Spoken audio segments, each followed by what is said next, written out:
My name is Jenna Morgan. I always thought that when this day came, I would cry tears of joy. That my name would be called out, someone would clap me on the back and say, "You did it." That someone would run up with flowers, pull me into a tight hug, laughing and crying in the suit I reserved their seat for 3 months ago. But instead, I stood there under the blazing sun of the Illinois State Police Academy Stadium with a blue beret in my hand, my uniform freshly pressed to every crease, and a hollow ache in my chest that even the May sunlight couldn't warm. I heard my name echo through the loudspeaker. Cadet Jenna Morgan, Academic Excellence Award, Class Leader, Valedictorian. The entire stadium erupted. Hands waving, whistles ringing, warm eyes following every step I took to the podium. I nodded formally, bowed to the board, and received the honorary diploma that had cost me blood, tears, and countless nights of training in snowstorms. Then I turned and saw, right there in the front row, 2 empty seats where my parents should have been. I had put their names there. Mr. and Mrs. Morgan. I sent the invitations. I called to remind them. I truly believed that this time they would show up, but no one came. I stepped out of the line, pulled my phone from the chest pocket of my uniform, and called my mother. She picked up after 3 rings. On the other end was the sound of ocean breeze, laughter, glasses clinking. "Oh, sweetie," she said, her voice light like she was calling from a tropical vacation. "We're on a cruise with Vanessa. You know, she just got hired by CNN. We didn't think you'd actually go through with this police thing." The words were effortless, without hesitation or regret. As if everything I had endured, nearly a year of grueling training, simulated fights, bruises, physical and written exams, was just a passing hobby, not worth their attention. I went quiet for a few seconds. Memories rushed through my head like a reel in reverse. All the times they forgot me at ceremonies, the family dinners that revolved solely around my sister's achievements, the constant comparisons that never stopped. Vanessa is the star. She's made for the spotlight. And Jenna? She's just stubborn. Maybe they had always decided I'd never make it to the end, but here I was, alone. And finally sure that their absence no longer hurt me, it only made clearer what I needed to do. I held the phone to my ear one last time and said, in a voice softer than the sea breeze, "Enjoy the view, because you won't be seeing me again." Then I hung up. I didn't say anything else. I walked back to the stage, straight to the 2 empty seats I had reserved, and gently placed my diploma on one of them. The diploma with my name, signed by the Academy director, sealed with the golden emblem of the state, soaked in my blood and tears, now resting there like a final message. No noise. No need for a reply. Because I already had my answer. And it had never been clearer. Have you ever felt like the only one left behind in your own family? If you have, let me know, where are you watching this story from? So I know I'm not alone in this world. I was born and raised in Evanston, a quiet city on the shores of Lake Michigan, less than an hour's drive from downtown Chicago. It's the kind of place where rooftops are painted uniformly by neighborhood, lawns are neatly trimmed, and everyone knows each other's names from PTA meetings or weekend barbecues. But behind that order and calm was a house where expectations hung like gallery art, beautiful, precise, and suffocating. My father was a technical manager at a local mechanical plant, a stable, practical job that allowed him to proudly say he was fulfilling his duty as a man. He was the type who believed everything in life had its proper place. Daughters should be gentle, safe, and stable. To outsiders, he seemed like a quiet, hardworking, sensible father. But to me, he was a concrete wall, immovable whenever I tried to step outside the mold he built for me. My mother was different. She used to be a high school art teacher, someone who preferred discussing life philosophy over emotions, and believed that beauty should come with grace, not sweat and blood. She was gentle, composed, but always chose silence whenever something disappointed her, especially when it came to me. I was never the one meant to stand out in my family. I was the shadow on the sidelines, the quiet backdrop to every animated conversation about the pride of the family, my older sister, Vanessa Morgan. Vanessa always knew how to draw attention. She was speaking fluently by age 3, dancing by 4, joined the school broadcast team in middle school, and became editor of the student newspaper before she turned 15. In my parents' eyes, she was programmed to walk the perfect path they envisioned: bright, graceful, sociable, and most importantly, admired. I was different. Since I was little, I never fit into tea parties, never performed well on command, and certainly didn't know how to smile at the right time. I liked boxing. I liked running alone at 5 in the morning. I liked taking things apart around the house just to see how they worked. Once, I covered my bedroom door with sticky notes and staged a mock crime scene like in a detective show. I excitedly told my mom I wanted to become an investigator. She sighed and walked away, saying only one thing: "Girls in this family don't crawl around in the dirt like that." When I seriously told my father I wanted to apply to the police academy, he wasn't angry, he just gave a dry laugh, shook his head, and said, "If you become a cop, don't tell anyone you're my daughter. It's embarrassing." That sentence, I never forgot it. I grew up in a house where every step I took was examined under a distorted light. It wasn't that I wasn't good enough, it was that I wasn't what they wanted. My sister wore evening gowns, I wore training pants and practiced power kicks. She was praised for being confident and charming. I was called difficult and rough. No one stood by me at parent-teacher conferences. No one sat in the audience when I competed in Taekwondo. When I won a state-level medal, the only thing my mother asked was, "Did anyone punch you in the face?" I learned to live with silence. Learned to swallow my sighs every time I saw my mother's eyes light up when Vanessa got into NYU for journalism while I had to fill out my own application and ride the bus to the police academy. I didn't blame them for loving my sister more. I just wondered, why does love have to be conditional? The day I received the acceptance letter from the Illinois State Police Academy with a full scholarship, I ran into the kitchen, holding the letter up, eyes full of hope. My mom was making salad. She didn't look up, just said, "Oh, just be careful not to overdo it and get injured." I laughed, but inside, I felt hollow. No one came with me to move in. There was no farewell dinner, no hug. I arrived at the academy alone with an old suitcase and a phone without a single message of encouragement. 3 months later, when I got injured during an intense training drill, dislocated shoulder, cracked bone, I lay alone in the infirmary, waiting 10 minutes before realizing no one was going to call me. And I had no one to call. That's when I started to understand. Some people are born into a family. As for me, maybe I was just staying in a house. And once you realize that, hope becomes dangerous. Because every time you hope, it's another cut you carve into yourself. But it was also then that I knew I had to see this through. Not to prove anything to them, but to prove to myself that I didn't need to be accepted to be worthy, I just needed to be myself. And if they couldn't love a Jenna in a police uniform, then I didn't need them standing beside me when I walked across the stage. 6 months before graduation, when the list of top graduates was announced, I froze. Not out of surprise, I knew I had given it everything, but because deep down, I still held on to a tiny sliver of hope that maybe this time would be different. Maybe, just maybe, they'd be proud.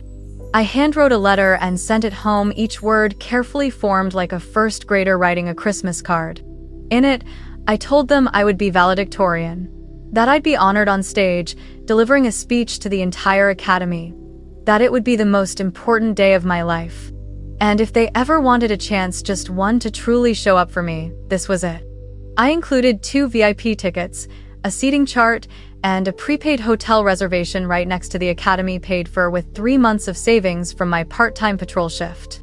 3 days later, my mother texted me a short reply, "Got it. We'll be there. Don't worry."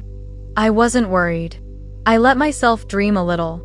Every night, after my late patrol shifts, I'd picture myself stepping out of the lineup, catching sight of my parents dressed to the nines, clapping loudly as my name echoed across the field. I even picked out a small gift to give them after the ceremony, a framed photo of me in uniform with the inscription, "Thank you for not giving up on me even once." But then, 3 weeks before the ceremony, there were no messages from home. No calls, no flight confirmations. And on the very day I noticed their silence, I saw my sister's post on Instagram. Officially joining CNN New York as a junior producer. Grateful beyond words. In the photo, she stood posing in front of the CNN headquarters, proudly holding up her new ID badge, her face glowing like someone who's walked a red carpet since birth. The top comment was from my mother. "So proud of you, my star. You deserve the world." Below it, a flood of heart emojis, fireworks, and a comment from my father. "Our girl made it to the big league." I read every word, feeling like a slow knife was cutting into my chest. Not because my sister was successful, I was never jealous of that, but because they called that the big league, called that a world she deserved. And what about me? Law enforcement wasn't their world. My uniform didn't shine on television. The overnight shifts, the bruises from training, the times I walked into dangerous neighborhoods with nothing but a gun and my courage, none of it existed in their eyes. I didn't dare ask. I didn't dare confirm.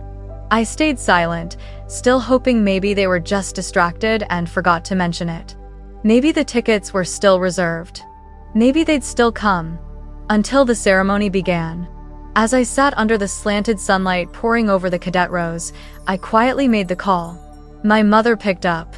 I heard the sound of waves, soft music, glasses clinking. Her voice was almost drowned out until she laughed and said, "Honestly, honey, we thought you'd quit halfway through like before. And we couldn't miss the cruise. Vanessa deserves this." I don't know what stunned me more. Her casual tone or the way she collapsed 4 years of my struggle into a single, careless prediction. "We thought you'd quit." As if I was someone who never finished anything. As if I were a shadow of myself, hesitant, unreliable, not worth believing in. And the reason they weren't here today? Because Vanessa deserves this.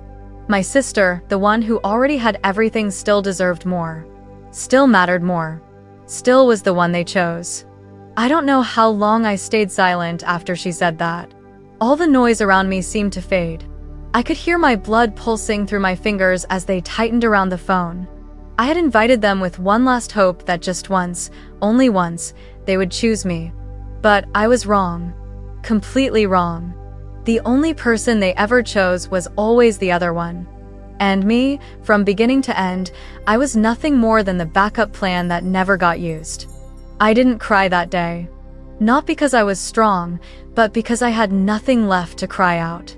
My pain no longer came in outbursts, it had hardened into calluses, thickened by every time I was forgotten. I bowed deeply when I received my diploma, shook hands tightly with the instructors who had been the toughest on me, then quietly walked out of the stadium. No celebration. No family photo. No sign saying, "We're proud of you." Just me, a waiting patrol car outside the gate, and my first night shift in Englewood, the south side of Chicago, what people call the red zone, for having the highest violence rate in the city. I walked into the precinct in a crisp new uniform, carrying the weight of 1,000 silent thoughts. The unit supervisor looked me over from head to toe and asked only one question. "You ready?" I nodded. No words needed. We don't come here to tell our own stories. We come to hear others, usually more tragic, more brutal, and try to save someone from becoming the next victim. That's my duty. The only reason I'm still standing. In the first few weeks, I threw myself into work like a drowning person clinging to shore. Each shift cut a little deeper into my defenses, but also, it was the only way I could begin to find myself again. I learned how to read the eyes of battered women who still said, "I'm fine." I learned to distinguish the cries of abandoned children from ordinary sobbing. I started to understand. I didn't need anyone in my family to validate me. I just needed to do my job, do it right, and do it well. I may not be the daughter they wanted, but I was an officer this city could rely on. One night in July, my team and I responded to a car crash. The vehicle had flipped, smoke everywhere, flames already reaching the back seat. A mother was screaming, "My baby's still in there." No one dared to enter the fire. But I didn't hesitate. I pulled off my helmet, crawled through shattered glass, and dragged the little girl out of her seat just seconds before the fuel tank exploded. My team screamed, yanked me out of the car like they were the ones on fire. I collapsed to the pavement, gasping for air, my uniform scorched, my face blackened by smoke, but the child was safe, alive, and clinging to me like I was the only person in the world. No one knew the moment had been caught on a taxi's dashcam nearby. But by the next morning, the footage of me carrying the child breathless, arms wrapped tightly around her like she was life itself, had gone viral. The media called me Chicago's quiet hero. Local newspapers dubbed me the new face of brave women in law enforcement. Interview invitations started coming in. A local television station wanted to feature me on the evening news. One producer even asked if I wanted to talk about my family. Surely, they said, I must have been raised by people who inspired courage. I smiled, shook my head, and replied, my family didn't make me. It was the absence of them that made me strong enough to become who I am. After that interview, I sent a formal request to HR to change the name displayed on my badge from Jenna Morgan to Jenna L. Stone. Stone, not to erase the past, but to remind myself that I was once a child left behind. But now, I'm a woman who knows how to stand using no one but herself as a foundation. And I don't need them to call my name, because the name I carry now is one I chose for myself. I thought I'd never have to see them again, at least not within the life I'd built for myself. I had created enough distance that I no longer waited for any form of acknowledgement from them. I had changed my name. I had carved a new path. I had buried everything connected to the name Morgan in a place no one could reach, not even me. But then, one night in September, just after I finished filing my shift report close to midnight, the door to the precinct swung open. The sound of polished leather shoes echoed on the tiled floor, and the officer at the front desk lowered his voice slightly as he said, "Someone's here to see you, Jenna." I turned around. My heart dropped for a moment before I could stop it. Standing in front of me, in the same charcoal gray suit as always, with that unreadable expression and the air of someone who still believed in his place in the world, was my father. He stepped forward, not exactly in a rush, but without the calm composure he usually carried. In his hand was a folded newspaper, but I could tell from the look in his eyes, this visit wasn't about me. He was here because of my sister, Jenna. He began, as if this meeting were just another social formality. Vanessa's in trouble. She's under investigation for leaking internal information from CNN. An unreleased segment got out, and things are bad. He hesitated, as if still trying to carefully choose a softer tone. Do you know anyone in the system? A confirmation? A testimony? Is there anything you could do to help her? I didn't respond right away. I looked at him for a long time. Under the dim neon lights of the precinct, his face looked older than I remembered. But his eyes, they hadn't changed. They weren't looking for a daughter. They were scanning for a solution. Not a single question about how I was doing. Not a word like, "How have you been?" Just a request. A plea, a favor. And I once again was merely a tool to fix the problem for the one they'd chosen from the very beginning. Finally, I spoke, slow and clear. I'm an officer of the law, not an accomplice. He paused, caught off guard, but tried to keep his voice soft. Jenna, she's your sister. She's really falling apart. Can't you have a little compassion? I found it almost funny. So funny, I had to press my lips tightly together to stop a bitter laugh from escaping. Sisters, I repeated, slowly. Where was she when I graduated? When I lay in the infirmary with a fractured shoulder, who came? When I risked my life to save someone who called to ask, "Are you okay?" Sisterhood only means something when it isn't used as an excuse every time someone needs a shield. I lifted my head and looked him straight in the eye. The whole family chose her from the very beginning. And me? I chose justice. The words cut through the room like a blade, cold, but fair. My father said nothing. No protest. No justification. He looked at me for a long moment, then gave a small nod, as if he finally understood that the door he had just walked through would never open again. And me? I didn't feel pain anymore. Not even anger. Just calm, like I had finally returned something I was never meant to carry. And this time, I was the one walking away, no longer as a child waiting to be chosen, but as a police officer who had already chosen herself. I thought that after seeing my father, everything would be closed. I thought the last door to my past had been locked by my own will, by the strength I'd built day after day. But maybe those who once hurt you always believe they have the right to walk back in just because you didn't push them out the first time. 3 days after that cold conversation at the station, I had just finished a late shift and was walking toward the parking lot behind headquarters when I saw a figure standing under the dim yellow light. A shadow stretched from her heels up to her collar, leaning hard against a concrete pillar as if trying to cling to something steadier than herself. I didn't need 5 seconds to recognize it was Vanessa. She's still dressed like she was stepping out of a studio set, a fitted neutral tone dress, red high heels that screamed for attention, and expensive perfume that hit my nose the moment I got close. Her hair was perfectly curled, her makeup trying to hold its form, but it couldn't hide the swollen eyes from crying or the smudged mascara she hadn't cleaned up properly. The face that once confidently spoke in front of cameras was now distorted by emotions she probably never thought she'd have to taste: anger, frustration, and fear. I was about to walk right past her as if she didn't exist, as if I had no remaining reflex for someone who once grew up under the same roof. But Vanessa stepped right in front of my car, arms crossed, eyes narrowed in a fury that boiled just beneath her skin. "You're getting famous, huh?" Her voice sharp, like a knife tapping glass. "That clip of you pulling the girl from the burning car made it all the way to Fox News. Your boss wrote a letter praising you. I heard it's getting more shares than CNN's feature." I stood still. No reaction, no nod, no shake of the head, no flicker of emotion. In my mind, only one sentence repeated itself. "This is no longer my sister. This is just a stranger wearing a familiar face, the same face that had pushed me to the margins time and time again, just to stand alone in the spotlight." She took a step closer, her voice suddenly sharper, as if my calm was more than she could take. "You think you're so noble, don't you?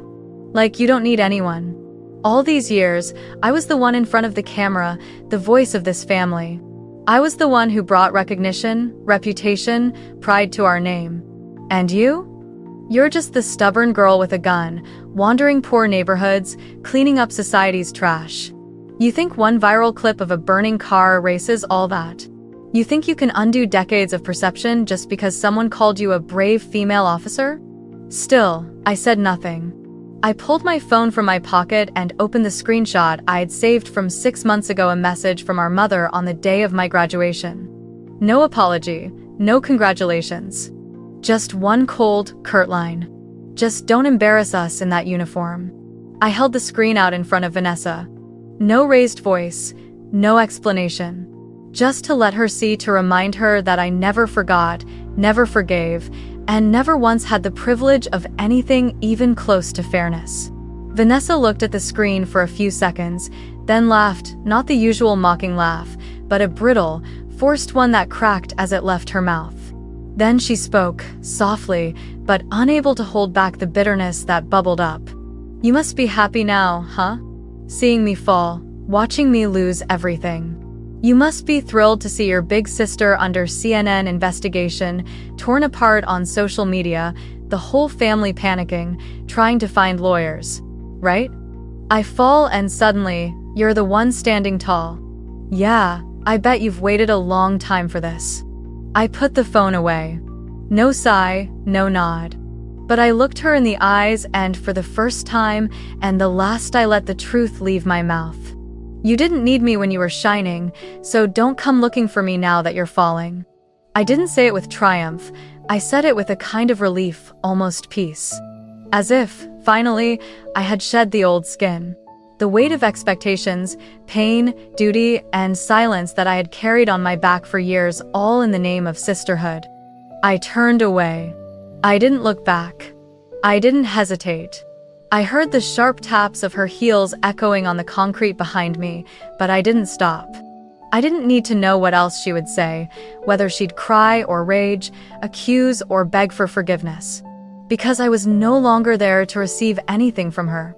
Behind me, Vanessa stood frozen beneath the dim glow of a street lamp, surrounded by expensive perfume and one brutal truth that not everyone will stay behind to shoulder the consequences of her selfish choices. And me? For the first time in my life, I walked away without carrying a single burden. No guilt, no entanglements, no apology I was still waiting to hear. No family obligation pulling me to turn around. And that was freedom. 2 weeks after that final encounter with Vanessa, I stood on the biggest stage of my young career, the main auditorium of the Illinois State Police Department conference. Over 300 officers from across the state sat before me, along with department leaders, chiefs, mayors, and local media. I wore the most formal uniform I owned, pressed to every perfect crease, with a stiff collar, my beret adorned with medals tight on my head, a silver blue honor ribbon on my shoulder, and a nameplate that gleamed under the lights. Jenna L. Stone, Officer of the Year. The badge on my chest caught the glow of the spotlight like a tiny star, but this time, it didn't blind me like that lonely graduation day years ago. Because today's light didn't come from anyone else. It came from within me. I walked up to the podium, hand resting lightly on the microphone. In front of me were hundreds of eyes waiting for something, a tribute, an inspiring story, a moment they would remember. But my speech lasted only 3 minutes. I didn't talk about my journey, didn't mention the past, and didn't say a single word about family. I spoke only about the people in the community I serve, about trust between law enforcement and civilians, and about my team, the colleagues I trust more than anyone who's ever shared my blood. No one needed to know how many times I had been left behind. No one needed to feel sorry. Because I had come far enough to no longer need understanding from those who never once tried to understand me. After the ceremony, I stepped out of the auditorium, removed my beret, and let the autumn wind of Chicago sweep through my hair and across my shoulders. The air smelled familiar, that crisp, slender chill the city carries when the seasons shift, mixed with the scent of wood from the trees lining the boulevard. I walked slowly toward the parking lot, heart light as if I had finally untied a knot that had bound me since childhood. But then, just 20 steps from the lot, I froze. A lone figure stood at the exit gate. For a moment, I thought my eyes were playing tricks. Some part of me still reflexively recalled old faces. But this time, it wasn't a hallucination. It was my mother. She stood in a worn beige coat, holding a thick envelope tied with a silver ribbon. Her once perfectly styled black hair now tied low, streaked with visible white strands. She wore no makeup. No trademark smile. Just a mother, or at least someone trying to be one, standing in silence, uncertain if she still had the right to appear in my life. When I got closer, she didn't speak right away. Her eyes met mine, steady and unblinking. But the glow she once carried, the certainty that she was always right, was gone. All that remained in her gaze was something bare, exhaustion, regret, and the unmistakable weight of being too late. When I stopped, she gently extended her hand, offering me the envelope. Her hand trembled slightly. Her voice was hoarse, less an apology, more a quiet confession. "You don't need to forgive me, I know that. I just want you to know, I was wrong." I said nothing. I didn't need to. In my mind, memories played like a reel, forgotten birthdays, the times I came home bruised and no one asked why, the well wishes that were always meant for my sister, the days I held myself up with no one to catch me. Her voice continued, slower now and shaking. "I was afraid of what I didn't understand. And you were too brave to wait for us to change. By the time I realized it, you no longer needed us." I don't know how long it took her to say those words, and honestly, I don't know if I still believed any of it. But I did know one thing: I didn't need to hear it to move on. I didn't need anyone to confirm that I was worthy. I had learned how to stand on my own 2 feet, to dress wounds no one else could see, to build a home within my own heart where I was the last one to enter, and the one who would never leave again. I smiled a soft smile, without bitterness, without resentment, without waiting. I didn't take the envelope. But I didn't reject it either. I just looked at her. And with my eyes, I let her know, I'm okay, and I don't need her to do anything more to prove it. I turned and walked away. Not coldly, not in a rush, but like someone who had finally taken off the invisible backpack worn since childhood, full of expectations, silence, and unanswered questions. Above me, the sky over Chicago faded into the amber-pink hues of sunset. The wind swept across my shoulders, but no longer felt heavy. In that moment, I was no longer the child left behind. I was Officer Jenna L. Stone, and I had learned how to be my own family. I walked along Michigan Avenue in the heart of Chicago as the city darkened. The city wasn't asleep. Streetlights stretched down the sidewalks like candles lit for a lone traveler. Across the street, the shadows of high-rises loomed. In the distance, a late bus honked, and beneath my feet, the badge on my chest caught light from storefronts still open. I wasn't walking fast. I wasn't heading anywhere. I was just moving on an evening with no destination, as if I had finally been given permission to walk a path without ever needing to look back. The night breeze swept through my collar, cool and real. Everything now felt real, not something I dreamed, or imagined, or tried to paint prettier just to accept it. If you're watching this, and you've ever been the child no one called by name at graduation, ever sat alone with a small birthday cake because no one showed up, ever heard someone you loved say your dream was foolish or too dangerous, then I want you to remember this. Not everyone who carries the title of family deserves the place it holds. And not everyone who was absent during your most important moments is worth waiting for. Some victories don't come with glory or medals. They come from the simple act of daring to keep going. Even when you're alone, even when you have nothing, even when your heart has been mercilessly crossed out by the very people who were supposed to stand beside you. Maybe you didn't have anyone cheering for you at the starting line. Maybe no one clapped when you crossed the finish. But if you're still standing, still walking forward, still holding on to who you are in a world that keeps trying to define you on its terms, then you've already won. And no one can take that away from you. If someone ever mocked your dream, if they laughed when you said you wanted to be a doctor, a writer, an officer, a teacher, let your resilience be the only answer you ever need to give. You don't need to shout that you're worthy. Just live like you've always known it. And one day, your silence will become the loudest echo in their lives. And if you, like me, were once the forgotten child, just because you didn't fit the mold your family expected, then remember this. You weren't born to be chosen. You were born to choose yourself, to choose the path you believe in, to choose to become someone you're proud to see in the mirror, even if no one else is standing behind you. Because in the end, you're the one who stays with yourself. And when you're brave enough to keep walking, to let go of what's no longer love, then every step you take becomes a declaration, not against them, but for yourself, that you are worthy.